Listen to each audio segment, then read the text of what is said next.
নরসিংদীতে দু গ্রুপের সংঘর্ষে দুজন নিহত আর আহত হয়েছেন 10 জন। শনিবার রায়পুরা উপজেলার চান্দেরকান্দ ইউনিয়নের মেথিকান্দা এলাকায় এই ঘটনা ঘটে। নিহত মানিক মিয়া চান্দেরকান্দি ইউনিয়নের 8 নম্বর ওয়ার্ডের বর্তমান ইউপি সদস্য ও কল্পনা বেগম একই ইউনিয়নের সাবেক নারী ইউপি সদস্য।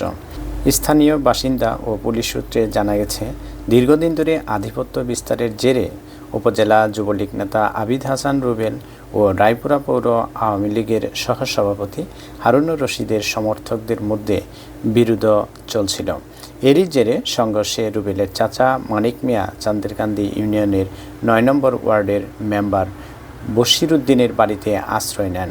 পরে হারুনের সমর্থকরা মানিককে কুপিয়ে হত্যা করেন।